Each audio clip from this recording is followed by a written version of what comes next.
这几个萌新骑士竟然当着骑士王的面滥用职权，在一番言传身教之后，四人便再起不能。此时竟响起了孤零零的掌声，揍人的与被揍的齐齐看向掌声的方向。来者正是暗中观战良久的新兵导师曼达，此人可是辉煌骑士团久负盛名的盛宴骑士。被其白揍一顿的新人王一溜烟冲向自己的导师，竟在众目睽睽之下颠倒黑白，贼喊捉贼般指责鸡白侮辱骑士，妨碍公务。他打着主意，只要他演得够真实，不犊子的曼达老师肯定会替他出头。你当我瞎？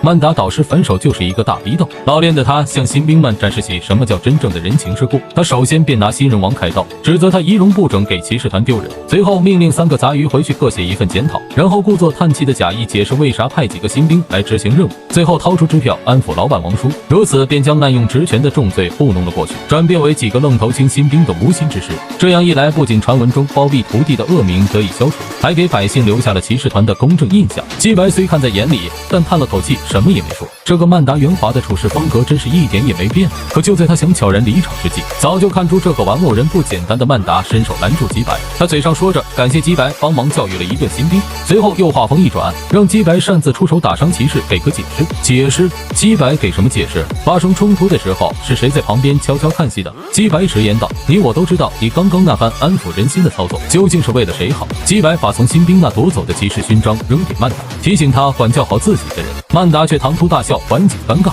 他拦住鸡白当然不是真的让对方给个解释，曼达只是很好奇这个玩偶人深谙骑士之道，看见对方战斗的身姿，自己也手痒痒了起来。曼达看得出来玩偶人曾经肯定也是一位骑士，既然如此，他便想到了来场决斗以武会友。看到眼前的中年大叔不减当年般的气势，鸡白的脑海里浮现了很多以往的回忆。他沉声道：他没有兴趣，他并不是不敢接战，只是想到了一些往事。如今的他还能以骑士的身份决斗吗？不，他没有资格。内心对正义的坚持让他在做了那些事情后，再也不敢直面曾经的骑士王身份了。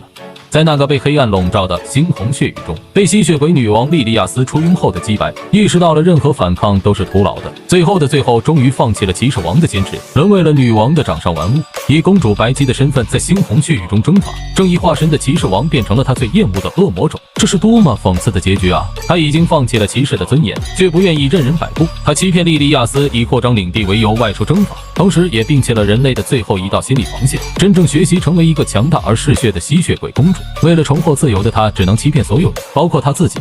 他终于成功了，连自己都能骗过的白姬成功逃出女王的魔掌。现在的他逃脱了血族的掌控，终于能不再以这副皮囊行走在大地上了，而他也不再以血族自居，同时也不是骑士王，更不是一个人类，他成了彻头彻尾的怪物。又有什么资格接受他的决斗邀请呢？而且和这个老熟人一交手，肯定会暴露身份。鸡白挥手告辞，而曼达可不会在意这个皮道人在想什么。既然您不愿意正视我的决斗诉求，那就恕鄙人失礼了。